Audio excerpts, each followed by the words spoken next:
Finally गाउँलाई पनि यहाँ ल्याइसके एकान्तमै चारैतिरबाट ढाकिएको ठाउँमा। किनभने उतेन्द्र चाहिँ रोडबाट देखिने, यता घरबाट देखिने, यताबाट देखिने लाजै लाज भयो क्या गाइस। एकान्तमा कुन्ना कोप्चामा ल्याएर अब सरसफाइ हुन्छ अब यो गाउँको, अनि खाइन्छ गाइस मस्त ल्याम्म ल्याम्म।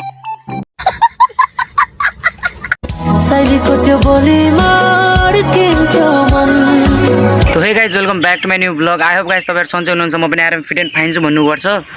अनि यो चाहिँ मेरो फर्स्ट ब्लग होइन, यो च्यानलमा चाहिँ फर्स्ट ब्लग हो, झुट किन बोलु। अब अरू च्यानलमा चाहिँ ब्लग हाल्दै गर्थेँ, त्यो चाहिँ मैले डिलिट गरिहालेँ। अनि अहिले चाहिँ हामी छतमा आछौँ, मौसम पनि पुरा पानी पर्ने जस्तो भएको छ। अनि दिदी चाहिँ सुत्नु भएको थियो, अनि यहाँ बान्दर आउनुभयो माथि, यहाँ गाउँ घाम हालेको थियो कि एकै त हनुमानजी हो नि त बान्दर भने, अनि आउनुभयो, हल्का आदर त दिनु पऱ्यो। कस्ता कुरा गर्नु। ऊ मेरो दिदी चाहिँ त्यहाँ गाउँ बटल्नु हुँदैछ, म पनि गाउँ बटल्छु, नत्र पानी नै पर्छ। छिटो बोतलु ल, बोतलु नै बोतलु। गाउँ चाहिँ यिनी हुन्, दिदी चाहिँ अहिले छान्नु हुँदैछ आमाको फोहोर, अनि यो कट्टामा चाहिँ हाल्नुपर्ने हुन्छ हामीले। अनि मौसम चाहिँ यस्तो छ, घाम चाहिँ गायब भइसक्यो हेर्नु। अनि दिदी चाहिँ यहाँ गाउँ साफ गर्नु हुँदैछ लोकल टेक्निकले, खुट्टाले मिची पुरा यसरी दलेर दुईचोटि खुट्टा यसो तलमाथि गरेर चाहिँ थाकेर यहाँ आउनुभयो। तपाईँ छिटो काम गर्नु न, पानी परिसक्यो। हेर्नु त गाइस, गाउँमा यस्तै दाना फोहोर हुन्छ नि, दाना हैन माटो। माटोको त दाना हुन् नि, वास्तै कुरा काट्छन् गाइस। नाटक। मेरो दिदीले अब कुरा काट्न मात्र आउँछ, अनि कामको चाहिँ केही गर्न आउँदैन गाइस। अनि बिबिसा टोक्छन् मात्र, रिस मान्छ गाइस, बदेखि सब रिस मान्छ भाइ। फोरी यो एकैचोटिमा ती तीन छन्, हेर्नु त, ती तीन माटाका टुक्रा माटो हुने फोरकै हेर्नु न, माटो हुने त माटैमा त फल्यो नि। वाह वाह वाह, कस्तो कुरा गर्नुभयो। ताली 3 हात भित्र ताली पिट्थे, आफै ताली पिट्नेलाई के भन्छन् तपाईँलाई थाहै होला गाइस। गाइजी हाम्रो आमको रुख हेर्नु न, आम चाहिँ कति लाग्यो। ओ त्यहाँ छन्, यहाँ छन्, यहाँ छन्, यहाँ छन्। अनि गाइज अहिले फाइनली गाउँलाई पनि यहाँ ल्याइसके एकान्तमै चारैतिरबाट ढाकिएको ठाउँमा। किनभने उतेन्द्र चाहिँ रोडबाट देखिने, यता घरबाट देखिने, यताबाट देखिने लाजै लाज भयो क्या गाइज। त्यही भएर एकान्तमा कुन्ना कोप्चामा ल्याएर अब सरसफाइ हुन्छ अब यो गाउँको, अनि खाइन्छ गाइज मस्त ल्याम्म ल्याम्म। गाइज दाउरा चाहिँ ल्याएको थियो गाइज, यति धेरै मेहनत गरेर बोकेको थियो, तर यहाँ हेर्नु न, किराहरूले एक राखेन नि। अबको 2 महिना नभनौँ 5-6 महिनामा चढ हुन्छ नि यति दाउरा। यहाँ हेर्नु नि यसै गाइज, मेहनत त खडा गएर हाम्रो बाल्नै पाएन गाइज, दाउरा पुरा किराहरूले सखा पाडिसके। केही छैन गाइज, गाउँ छ हाम्रा, गाउँ छानु, धेरै नबोल्नु तपाईँ। त यो गाउँमा चाहिँ धेरै माटो भयो। पहिला मैले ड्याडीलाई सोधेँ, मम्मीलाई फोन गर भन्नुभयो।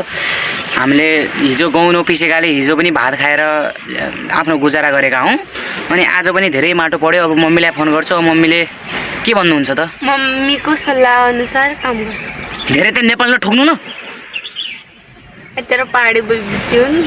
हाँ आपके पहाड़ी समझेंगे वो लोग? हाँ समझेंगे ना, क्यों नहीं समझेंगे।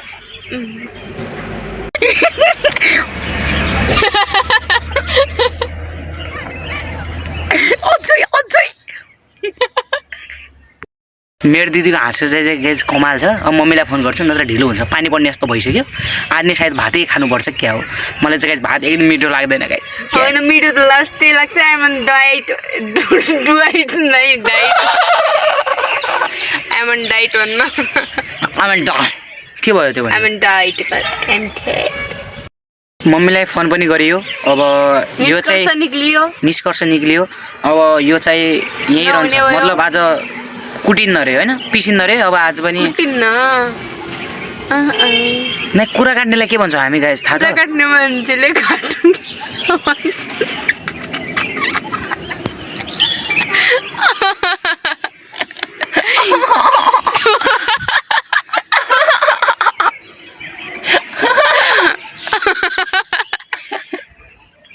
मेरो दिदी चाहिँ पागल हुनु गाइस।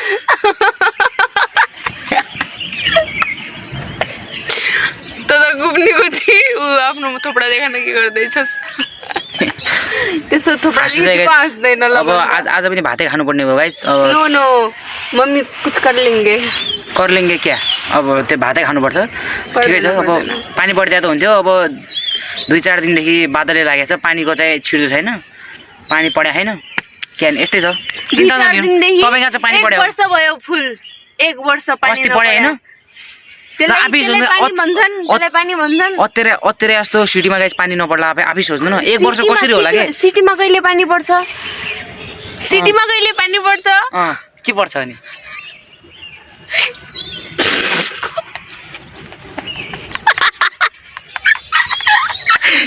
एक शब्द बोली सक्दैनन्। यस्तै हो नेपालमा। अब कोही हुन्छ नि यस्ता प्रजातिहरू। नहीं वो बोल्छु ले ल बेमौसम बरसात हो गई थी, वो भी कुछ पल के लिए उसे बरसात थोड़ी कहते हैं। उसे क्या कहते हैं? सिमसिमे पानी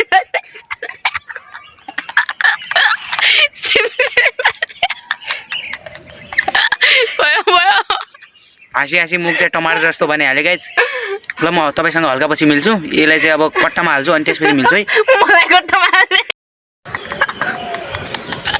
क्या नि हो गाइज त।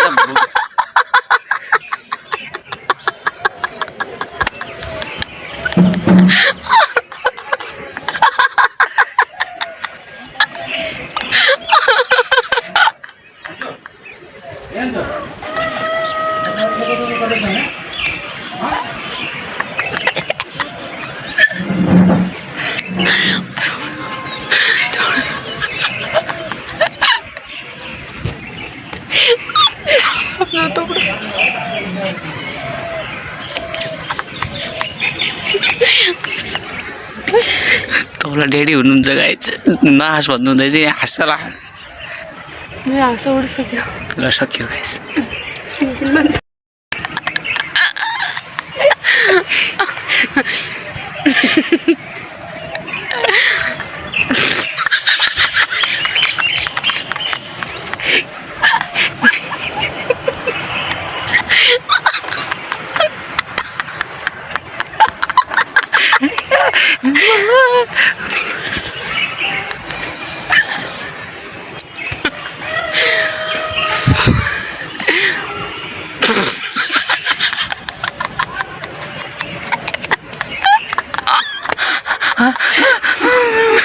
पेट दुख्यो।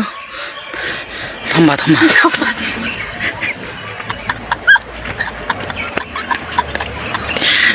पेट दुख्यो।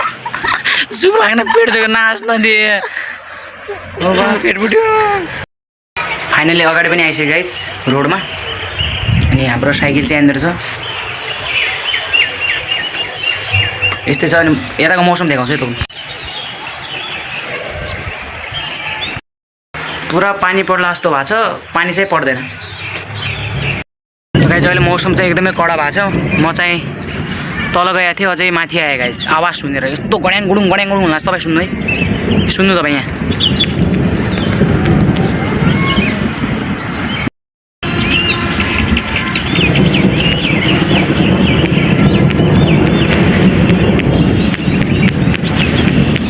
देख्नु कति जोले हुन लाग्यो त। खै तपाईँलाई सुन्यो कि नै गाइज? मोबाइलमा सुन्ने थाहा भएन, तर यहाँ चाहिँ लास्ट बुझ्नु गाइज। अब कस्तो हुन्छ पानी पर्ने बेला।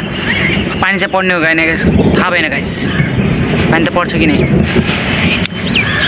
तर मौसम म देखाउँछु गाइज। मलाई मौसम नै गाइज। मौसम तपाईँले देखाइसक्यो।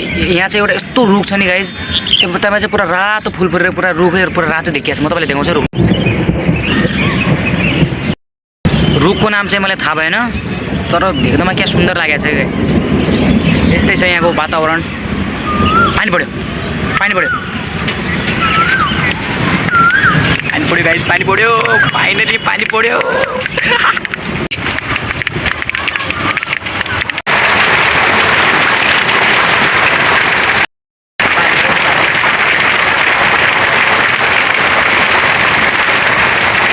अनि म पनि अहिले थोडा भिजेँ, किनभने मैले थोडा दाउरा राखेँ। साँझ खाना पकाउनलाई चाहिन्छ नि त दाउरा। अनि यो राख्दाखेरि म पनि भिजेँ गाइस थोडा। केही छैन, फाइनली पानी पऱ्यो। पानी हेर्नु त कत्रा मोटा डल्ला के पानी खाने हो। गाइज फाइनली पानी पनि पऱ्यो अनि अहिले चाहिँ साँझको 6 पनि बज्यो अनि हजुरलाई राम्रो लागेछ भने प्लिज लाइक गरिदिनु होला, नयाँ हुनुहुन्छ भने च्यानललाई सब्सक्राइब गरिदिनु होला। त गाइज म मिल्छु तपाईँलाई नेक्स्ट भ्लगमा, तबसम्मलाई बाई बाई गाइज।